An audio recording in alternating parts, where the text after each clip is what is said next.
छोड़ी के चलनी राउर घरवाए पापा।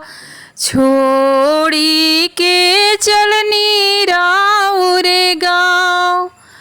छोड़ी के चलनी राउर गाँव। छोड़ी के चलनी राउर घरवाए पापा जी। छोड़ी के चलनी राउर गाँव। छोड़ी के चलनी राउर गाँव।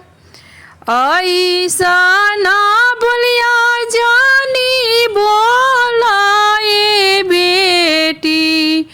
धड़केला आजा दिल हमार। धड़केला आजा दिल हमार। ऐसा ना बोलिया जानी बोलाए बेटी। धड़केला आजा दिल हमार। धड़केला आजा दिल हमार। बबुआ से अधिका दुलारानी बेटी। तोहरे के कईनी दुलार। बबुआ से अधिका दुलारानी बेटी। तोहाँ के कईनी दुलार। जानते किया रही पापा धिया होई पाराया। काहे के कईनी दुलार। जानते तारही पापा धिया होई पाराया। काहे के कईनी दुलार। ऐसा ना बोलिया जानी बोलाए बेटी। धड़केला आजा दिल हमार। ऐसा ना बोलिया जानी बोलाए बेटी। धड़केला आजा दिल हमार। छोड़ी के चलनी राउर घरवाए चाचा जी। छोड़ी के चलनी राउर गाँव। छोड़ी के चलनी राउर घरवाए भैया।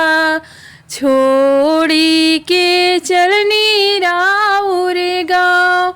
छोड़ी के चलनी राउर गाँव। ऐसा ना बोलिया जानी बोलाए बेटी। धड़केला आजा दिल हमार।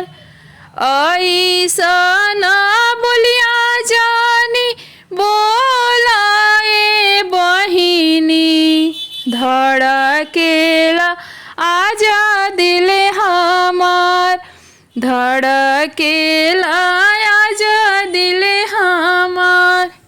बबुआ से अधिका दुलारानी बेटी।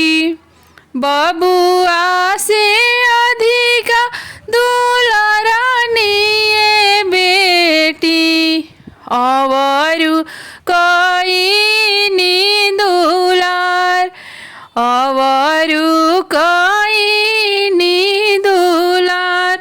जानते तारही चाचा धिया होई पाराया। काहे के कईनी दुलार। जानते तारही भैया बहिनी होई पाराया। काहे के कईनी दुलार। ऐसा ना बोलिया जानी बोलाए बेटी, धड़केला आजा दिल हमार। ऐसा ना बोलिया जानी बोलाए बहिनी, धड़केला आजा दिल हमार, धड़केला आजा दिल हमार।